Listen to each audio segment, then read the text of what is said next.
अस्सलामुअलैकुम एवरीवन, कैसे हैं आप सब। उम्मीद करती हूँ आप सब ठीक होंगे, खैरियत से होंगे। मैं भी ठीक हूँ, बोले तो ठीक हूँ। आप सुन रहे हैं माफिया क्वीन सीज़न 2 का 7 पार्ट।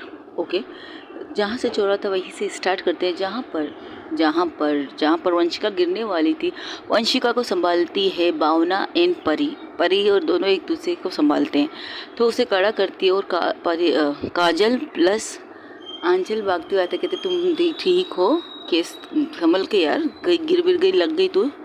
काजल जिस तरह से कहती है, एक पल के लिए तो आंचल भी हैरान हो जाती है। आंचल की तरफ देखकर कहती है, क्या ऐसे क्या देख रही हो यार, तुम ऐसे रिएक्ट कर रही हो जैसे कि ये तुम्हारी सब कुछ हो। Just shut up guys. वो गिरने वाली थी, इस तरह जिस तरह वो उसे चेक कर रही थी टच करके, ये चीज़ वहाँ पर खड़ी किसी को पसंद नहीं आ रहा था। परी तो एक साइड से सिर्फ घूर रही थी, लेकिन भावना उसे देखकर हैरान थी। इसे क्या हुआ, उसे लगी नहीं, संभाला दो इंसानों ने गिरते हुए। तो परी कहती है, बस भी कर मेरी माँ, बस करो, वो ठीक है। नहीं मैम, मुझे देखने दीजिए, कहीं से चोट मोट तो नहीं आई। सीरियसली काजल, उसे लगी नहीं है, हम दोनों ने इसे पकड़ा है। वो तो गिरती गिरती साथ में मेरी दोस्त भी गिरती, इसलिए मैंने भी इसे सपोर्ट किया, संभाला है, बचा रहा है, गिरने से बचाया है। और हमसे पूछ लो कि हम लोग टीके से बचाते हुए। हल्की लगती हो वैसे वंशिका, हल्की हो नहीं तुम। तो सिर्फ घूर के देखती है। ओ सॉरी, आप, मैं आपको आप कहना चाहूँ ना, यही चाहती ना आप। 10 सेट, अगर मैं आपसे बड़ी हूँ तो आपको नहीं लगता कि आपको मुझे आप ही कहना चाहिए मिस। हाँ, क्या कह सकते हैं, उम्र को क्या छोड़ो, गोली मारो, एज को गोली मारो, बस इतना याद रखो। मैं आपकी टीचर हूँ, आप मेरी टीचर, मैं आपकी टीचर हूँ, और आपको रिस्पेक्ट करना चाहिए हमें, और ना कि हमें आपको रिस्पेक्ट करना चाहिए। अच्छा, इसका मतलब आप मेरे साथ बदतमीज़ी करेंगी? मैंने ये भी तो नहीं कहा। तब वंशिका की एक बात काट के भावना कहती है, तुम ठीक हो? जब वंशिका भावना पूछती तो वंशिका भावना की तरफ देखकर सिर्फ सर हिलाती कि हाँ मैं ठीक हूँ। तो उसकी तरफ देख नहीं रही थी। भावना हैरान थी, इसे क्या हुआ। तो वो फॉरगेट कहकर अंदर लिफ्ट के अंदर चले जाते, क्योंकि लिफ्ट कब से खड़ी थी, वहाँ पर एक लड़का खड़ा था। अगर आप लोगों को ऊपर नहीं जाना तो हमें तो जाने दीजिए मैडम जी, हमें ऊपर जाना, ये देना है, अगर हम टाइम पर ना दे। और डिलीवरी बॉय था, कह सकते हो। तो तब जैसे ही काजल अंदर जाती, कहती फिर से उसने मंगवाया खाना। हाँ, उसको और कोई काम धंधा तो है नहीं, सारा दिन बैठा है घर में, खाना खाता है, पैसे मिल रहे हैं ना ऐसे, इसलिए। हाँ भाई, भाई बाहर से कमा के भेज रहे, इसकी क्या टेंशन। ये भी ठीक है, चलो मैं चलता हूँ मैडम, हमारा फ्लोर आ गया। ये कहकर दोनों अपने अपने घरों में चले जाते। वो दिन इसी तरह गुजर जाता है, ना कोई किसी के साथ जाता है। हाँ, जब वो बालकनी में जाती है, वंशिका बैठ के बुक लेती है, तो वहाँ पर दूसरी साइड में भावना बैठी थी। तो भावना, उनकी खिड़की तो बंद थी, तो कोई नहीं, एक दूसरे को नहीं देख सकता, क्योंकि किसी को नहीं पता कौन वहाँ बैठा है कौन नहीं। जब तक आप वो विंडो खुलती नहीं, तब तक आपको पता नहीं चलता, बैठे हुए इंसान नज़र नहीं आते। तब वो भावना से पूछ रही थी, हाँ चल, तुम कहाँ गई थी भावना? कुछ नहीं, तबीयत थोड़ी सी अजीब सी हो रही थी, तो मैं बाहर हवा खाने गई थी, लेकिन तुम पसीने से लकपक थी, ऐसा लगा कोई तुम किसी के पीछे भाग रही थी। अरे हाँ यार, वो जब मैं बाहर निकली थी तो पर्स में सिर्फ 200 रुपये ही लेकर निकली थी, तो उस चोर के बच्चे ने मेरा पर्स ही छीन लिया, उसके पीछे भाग गई थी मैं। सीरियसली तुम इस 200 रुपये के लिए पीछे? यार क्या करती, दिमाग उस वक्त काम नहीं कर रहा था कि सोचूं कि उसमें सिर्फ 200 रुपये लेकर मैं निकली थी। बस भागने लगी थी, जब याद आया कि मैं 200 रुपये लेकर निकली तो मैं वहीं पर खड़ी हो गई। तो पता है क्या हुआ, थोड़ी देर बाद वो चोर जिसने मेरे पर्स लेकर गया था, वो वापस आके कहते, मैडम जी आपको पता है आपने मुझे कहाँ तक भगाया है? तो मैंने कहा हाँ मुझे भी पता है, सॉरी, हाँ मुझे नहीं पता था कि मैं कम पैसे लेकर निकली थी। तो उसने तुमसे सॉरी कहा? तो कहता है, मैडम अगर आप इतना कम पैसा लेकर निकले तो इतना भागने की ज़रूरत क्या थी आपको? खुद को तो तका दिया, साथ में मुझे भी तका दिया। अब मैं ये 200 रुपये आपको दे नहीं सकता, मैं जाके जूस वगैरह पीता हूँ, ठीक है? अरे बाबा 50 रुपये तो मुझे दो, ताकि मैं बस में बैठ कर यहाँ से जा सकूँ। ना बाबा ना, इतना भागा, इतना ही काफ़ी है, चलता हूँ मैं, साहब सलाम करके वो निकल गया। तेरा दिमाग खराब है भावना, सीरियसली। लोग 5-5 हज़ार के पीछे नहीं भागते, तू 200 रुपये के लिए? अरे यार, और 200 रुपये मैंने इसलिए ली थी कि आने जाने में जो कोई मसला ना हो। उस इडियट की वजह से सब कुछ हुआ, और मेरा पैर बहुत ज़्यादा दुख रहे हैं। बुखार ने तुम्हारे दिमाग के काम करना बंद कर दिया, संतुलन को बिगाड़ दिया है ना? अरे नहीं यार, बुखार ने नहीं, बस वो चीज़ सोच सोच के मुझे नींद नहीं आ रही थी। कौन सी चीज़ है? परसों रात की।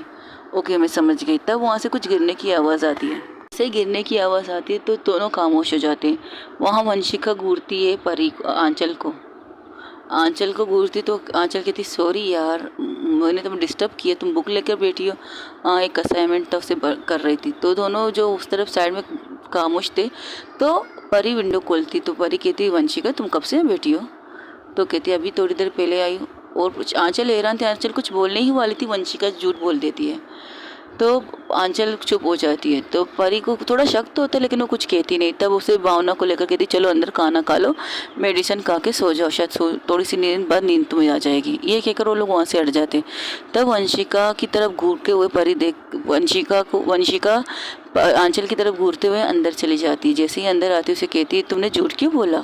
तुम तो आधे घंटे से वहाँ बैठकर पढ़ रही हो, और तुम जहाँ तक मैं इंटर किया था तुम पढ़ नहीं रही थी, बस सिर्फ सुन रही थी।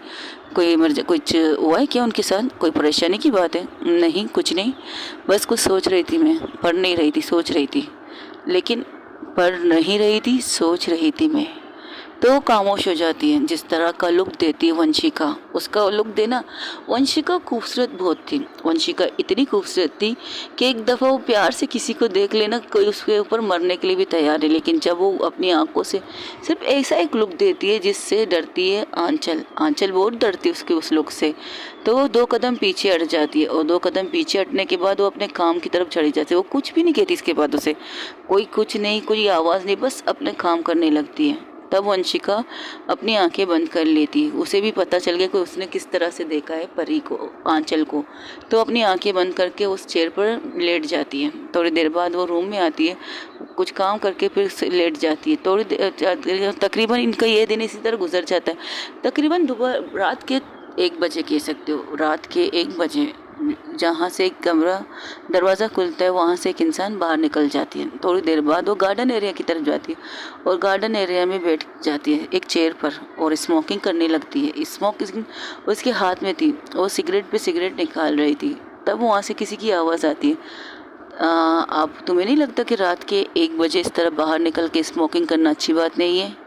तो जैसे ही ये आवाज़ सुनती है वो अपने हाथ को मुट्ठी कस लेती है। तो कुछ नहीं कहती, बस खामोशी से स्मोकिंग कर रही थी। तब वहाँ पर आती है और दूसरी इंसान आके उसके पास बैठ जाती है, कोई परेशानी है तुम्हें? तब भी वो कुछ नहीं कहती। तो वो इंसान कहता है, वंशिका मैं तुमसे पूछ रही हूँ, आपको इस वक्त यहाँ नहीं आना चाहिए मिस। हाँ, ये सवाल अगर मैं भी तुमसे कर सकती हूँ कि तुम यहाँ क्या कर रही हो? मुझे नींद नहीं आ रही। ओह सेम पिंच, मुझे भी नहीं आ रही। तो स्मोकिंग, सिगरेट?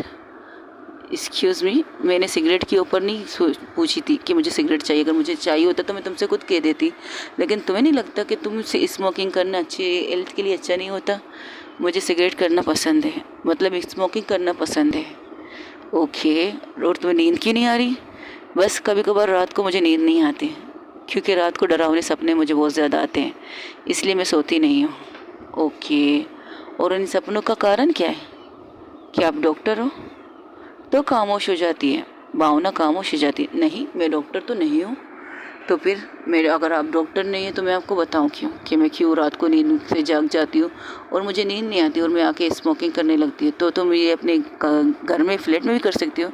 नहीं, आंचल को स्मोकिंग पसंद है, उसे एलर्जी है स्मोकिंग से, इसलिए मैं घर के बाहर आके करती हूँ। अगर आपको चाहिए तो ले सकती है। क्या बात है, एक स्टूडेंट अपने टीचर को स्मोकिंग की ऑफ़र कर रही है, सिगरेट की ऑफ़र कर रही है।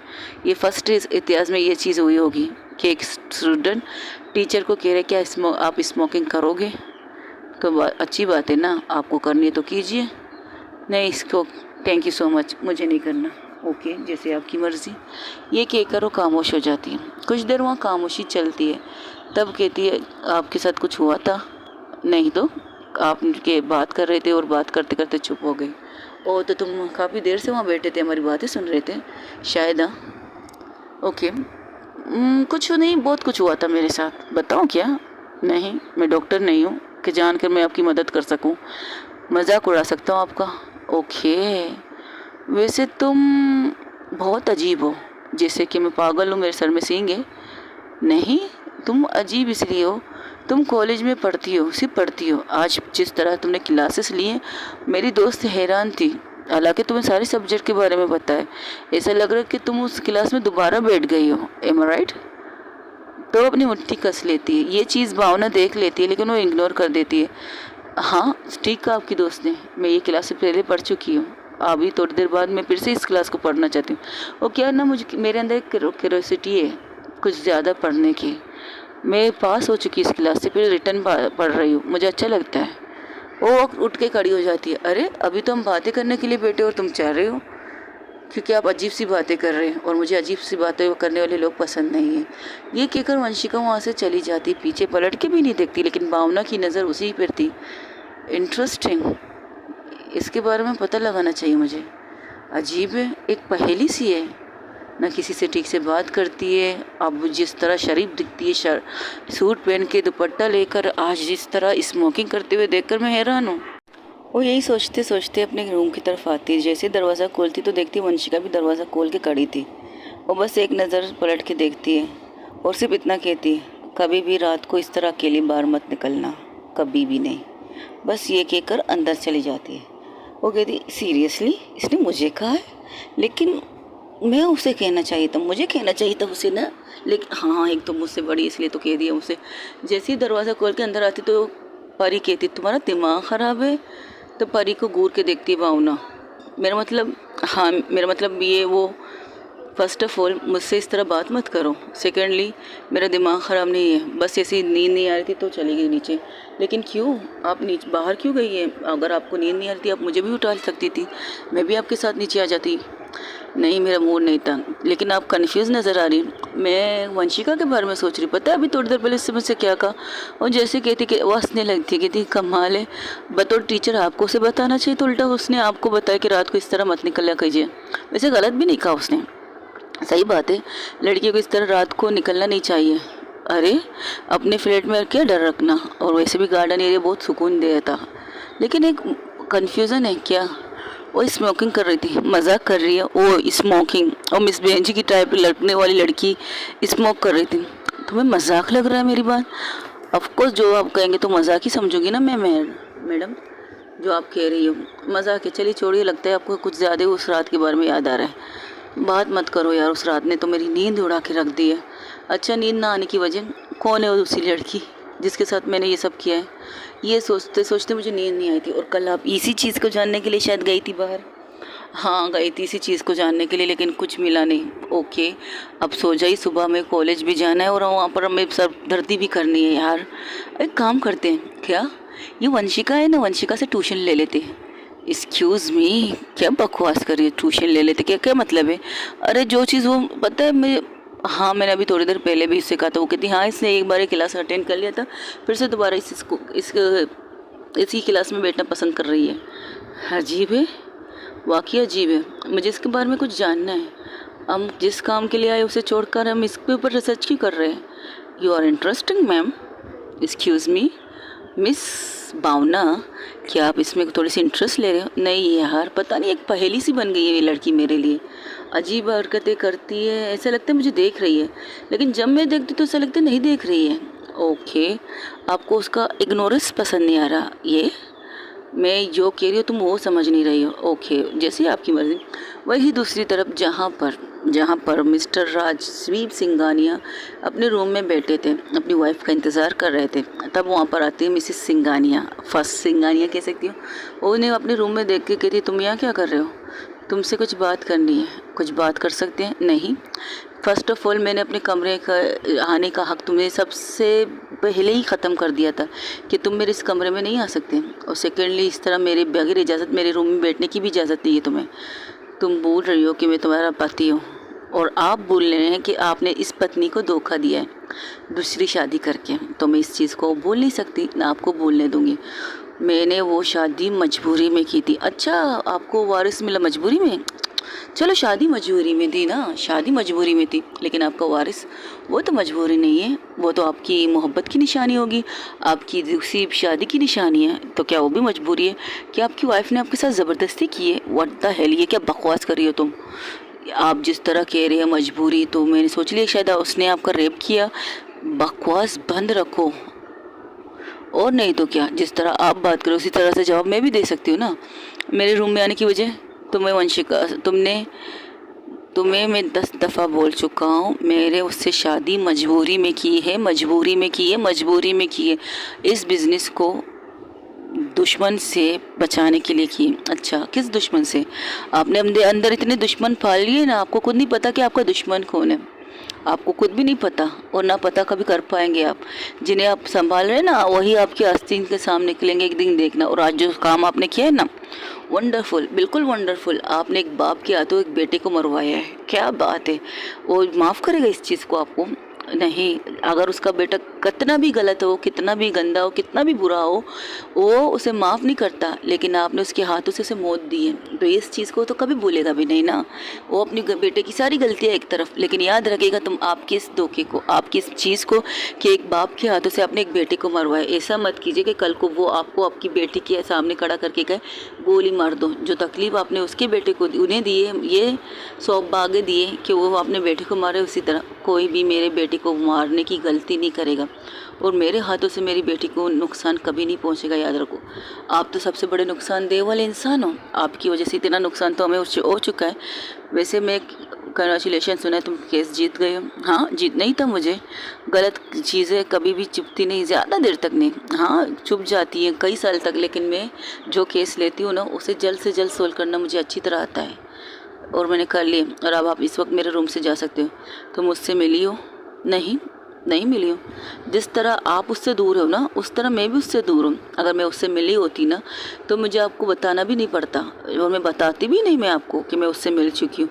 लेकिन आपकी वजह से मैं आज तक अपनी बेटी से दूर हूँ। आपकी वजह से मैं अपनी बेटी से मिलने नहीं जाती, आपकी वजह से, सिर्फ़ और सिर्फ आपकी वजह से। इससे ज़्यादा मैं क्या कहूँ? अब आप जा सकते हो मेरे रूम से। तो गुस्से से वहाँ से गुलदस्ता जो वहाँ पर रखा था उसे तोड़ के वहाँ से निकल जाता है। तब वो निकलते हुए सिर्फ इतना सुनती, मेरा कीमती गुलदस्ता फिर से टूट गया। वैसे मैं आप अपने रूम में कोई गुलदस्ता नहीं रखूँगी, जब भी आप आके तोड़ के चले जाते हो। तुम मेरे सब्र का बांध तोड़ रही हो। अगर तुम मेरी मोहब्बत नहीं हूँ मैं आपकी, मोहब्बत होती ना तो दूसरी शादी नहीं करते, और दूसरी शादी का एक गिफ्ट मुझे तोहफे में नहीं देते बेटा। ये कहकर वो बैठ जाती अपनी चेयर पर और उनकी आंखों में 2 आंसू निकल आते हैं। एक तो अपनी मजबूरी जो अपने हस्बैंड को बांट चुकी है, दूसरी अपनी बेटी से जुदाई जो उनकी आंखों में आंसू डाल रही थी। एक पल ऐसा आता है उसकी आंखों से आंसू गिरने लगते हैं। तकरीबन वहाँ पर रात के 3 बज रहे थे, तो सब कुछ वैसे ही गुजरता है। रात गुजर जाती, सुबह हो जाती। सुबह काजल आके उनके रूम के बाहर लॉक करती, कहती अरे यार निकलो, आज क्या लेट करना है। अगर आज मिस भावना की क्लास होगी तो पता नहीं क्या लेक्चर देगी। एक तो एक परिणीता मैम की क्लास समझ नहीं आ रही, ऊपर से अब भावना की मैम की क्लास अब से स्टार्ट होने वाली है। यार निकलो, मैं तो चाहती थी 2-3 दिन और बुखार। Excuse me. तब पलट के देखती, ओ कहती मैम मैंने मतलब आपका क्लास है ना, तो पता नहीं किस तरह फर्स्ट क्लास होगा ना आपका हमारे साथ। नहीं, मेरा सेकंड क्लास होगा तुम लोगों के साथ। हाँ हाँ, ऐसे क्या? हाँ ऐसा। अब चलें? हाँ, आप मेरे साथ चलेंगी? जाहिर सी बात है, तुम्हारे पास गाड़ी है और हम इतने पैसे खर्चा तो नहीं कर सकते। अलग अलग जाना एक ही जगह पर है, तो क्यों ना एक ही साथ जाएं। हम 5 लोग हो जाएंगे, ड्राइविंग तुम करोगी, तुम्हारे पास जो बैठना चाहो वो बैठ सकती है, 3 हम पीछे बैठ जाएंगे। इस तरह आराम से। आप मुझ पर हुक्म चला रही हैं, गाड़ी मेरी है, बिना इजाज़त आप मेरे साथ हाँ लिफ्ट ले रही है, ज़बरदस्ती वाला लिफ्ट। तुम मुझे लिफ्ट नहीं दोगे? तो परी एक साइड में खड़ी होकर सिर्फ स्माइल पास कर रही थी। तब उसके मोबाइल पर एक मैसेज आता है और मैसेज देखकर कहती है 1 मिनट एक्सक्यूज़ मी।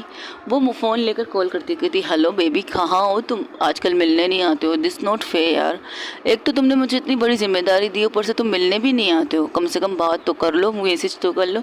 बस एक ही मैसेज, गुड मॉर्निंग, अपना ख्याल रखना और उनका भी ख्याल रखना, बस ख़त्म। मैं उनका भी तो ख्याल रख रही हूँ स्वीट, बस एक दफ़ा तुम मिलने तो आओ, कहाँ हो तुम। ये मैसेज करके वो आ जाती, कहती तुम्हारा बॉयफ्रेंड? नहीं, मेरे गर्लफ्रेंड। तुमने तो कहा था तुम्हारा बॉयफ्रेंड है। मजाक कर रही हो, मेरा बॉयफ्रेंड है और मैं बेतहाशा उससे प्यार करती हूँ। ओके, उसने कौन सी जिम्मेदारी तुम पे दी है? मेरे मॉम डैड को संभालने की। क्या मतलब ये मेरे मॉम डैड को संभालने की जिम्मेदारी दी, क्योंकि वो अपने मेरे मॉम डैड को ज़्यादा प्यार करते हैं इसलिए। तो ये जिम्मेदारी मुझे पिछली बार ही। तब वहाँ से निकलती है वंशिका, और जैसे निकलती तो उसके सामने नज़र आता है वंशिका को भावना। तो भावना को इग्नोर करके आगे बढ़ती है। तब वो काजल कहती हेलो, गुड मॉर्निंग नाम का भी कोई चीज़ होता है क्या? तुम्हारी सुबह ख़राब हो चुकी है क्या? तुम गुड मॉर्निंग नहीं कह रही हो? तब वो कहती है तुम यहाँ क्या कर रही हो? हमने कल मैसेज करके तुम्हें बताया था कि हम खुद से जाएंगे, खुद से आएंगे। तुम्हें तकलीफ़ लेने की ज़रूरत। ओ हेलो, अभी थोड़ी देर पहले इन्होंने बिना मांगे मुझसे लिफ्ट ले लिया, और तुम्हें जो मैं कुछ दे रही हूँ तू लेना ही नहीं चाहती। तब आंचल कहती क्यों, क्या हुआ? तो सारी चीज़ें बताती, कहती सही है, बहुत सही है, पेट्रोल जलेगा तेरा, माँ की डांट सुनने की, तू फिर हम लोगों को आराम से लेके जा और आ लेके आ। तब वंशिका उसे घूर के देखती, मेरा मतलब हम अकेले जाएंगे, मेरा मतलब हम, वंशिका ठीक कह रही है, हम खुद से आएंगे, खुद से जाएंगे। तब वंशिका आगे बढ़ जाती है, उसके बैग में, इसके कंधे पर एक बैग था जिसे हम किताबें वगैरह डालते वो। तब काजल कहती, देखिए मिस, अगर ये दोनों आप लोग मेरे साथ नहीं आएंगी ना तो मैं किसी को नहीं लेके जाऊंगी। अब आप लोगों की मर्ज़ी, अगर आपको लिफ्ट फ्री चाहिए तो इन्हें मनाइए हमारे साथ आने के लिए। तब परी आके कहती, देखो काजल, तुम्हें मैं नहीं लेकर जाना कोई बात नहीं, लेकिन हम किसी को ज़बरदस्ती रिक्वेस्ट नहीं कर सकते। तब वंशिका के सामने भावना जाके खड़ी हो जाती है। जैसे ही भावना खड़ी होती है, वंशिका को 2 कदम रुक जाती है, क्योंकि बिल्कुल फेस के सामने उनका टक्कर होने वाला था। जैसे ही वंशिका रुकती है तो उसकी तरफ देखती है, तो वंशिका की तरफ देखकर कहती है, अगर हमें फ्री में लिफ्ट मिल रहा है तो तुम हमारी लिफ्ट को ख़राब क्यों करना चाहती हो? खामोशी से सिर्फ बैठ जाओ, थोड़ी तुम्हें मुझे गोद में बिठाना है, या मैं तुम्हें गोद में बिठाऊंगी, नहीं ना। आंचल हैरान थी, एक्सक्यूज़ मी, क्या कहा आपने? यही सीट है, 5 लोग उस गाड़ी में बैठ सकते हैं, हम आराम से जा सकते हैं, आराम से आ सकते हैं, टेंशन किस लेने। और वैसे भी कुछ दिनों की बात है, हम लोग खुद अपना बंदोबस्त कर लेंगे, आप लोगों को नहीं करना चाहिए, मैं खुद कर सकती हूँ अपना बंदोबस्त। और मैं बाइक मेरा आने वाला है। तुम बाइक भी चलाती हो इन कपड़ों में? सीरियसली? क्यों, क्या इन कपड़ों में लोग बाइक नहीं चला सकते? नहीं चला सकते, क्यों नहीं चला सकते? बस लेकिन आज के लिए तो चलो, ये कहकर वो जाती है, गाड़ी में बैठ जाती है पीछे। तो वंशिका जैसे ही भावना बैठ जाती है तो उसके साथ बैठ जाती है परी, और उसके साथ बैठ जाती है आंचल, और बचे 2 सीट। तो वंशिका की तरफ देखकर काजल कहती है, हाँ बैठो मेरी जान, मुझे जान मत कहो, कितनी दफ़ा कहा है तुमसे। Okay okay sweater. ओ उसे घूरती है तो कहती, अच्छा अच्छा ठीक है ठीक है ठीक है, बैठ जाओ, मेरी जान, मेरा जिगर, मेरा दिल का टुकड़ा, मेरा बॉयफ्रेंड है जो कभी कभार मुझसे मिलने आता है। तुम्हारे बॉयफ्रेंड का नाम क्या है? वंशिका एक झटके से उससे पूछती है। तो वंशिका की तरफ देखकर एक प्यारी सी स्माइल करके कहती है, मिला दूंगी ना फेस टू फेस, क्यों टेंशन लेनी है? तुम्हें इतना बता दो, मेरा बॉयफ्रेंड पुलिस वगैरह नहीं है। ये कहकर वो गाड़ी में स्टार्ट कर देती है। तब भावना कहती, इसका क्या मतलब था? क्या ये चोर है जो तुम्हारे हस्बैंड, तुम्हारे बॉयफ्रेंड से डर जाएगी? नहीं तो मैंने ये कब कहा मेरे बॉयफ्रेंड की वजह से ये डरेगी? ये तो बस दुनिया को डराती है, कुछ को दिखाती कुछ और है और होती कुछ और है। एम आई राइट वंशिका? और उसके कान की तरफ आके कहती है। वंशिका सिर्फ इसे घूरती है। इसका क्या मतलब बहुत जल्द हमें पता चल जाएगा कि हम जो सोच रहे हो तुम वही हो, या नहीं सोच रहे तुम वही हो। एक पहेली तुम भी मेरे लिए बन चुकी हो, और उसे सोल्व करना मेरे लिए बहुत ज़रूरी है। हाय क्या बात कही यार तुमने वंशिका। ये कहकर बातें करते करते इनके मंजिल पहुंच जाती। जैसे कॉलेज में एंट्री करते वहाँ पर फिर से कुत्ता भौंकते हुए इनके सामने आता है। इस दफ़ा वंशिका जिस तरह से उस कुत्ते के बेल्ट को कस के खींचती है ना, तो सब वहाँ हैरान जिस तरह से कुत्ता एक झटके से बैठ जाता है। बस घूर के उस कुत्ते को देखती है और उसके पीछे उसके मालिक को जो भागते हुए आ रहा है। व्हाट द हेल, तुम्हें इस तरह करने की क्या ज़रूरत थी? मेरी टॉमी को चोट आ चुकी है। वो उसको तरफ देखती कि उसको वाकई चोट आ चुकी है। तुम्हें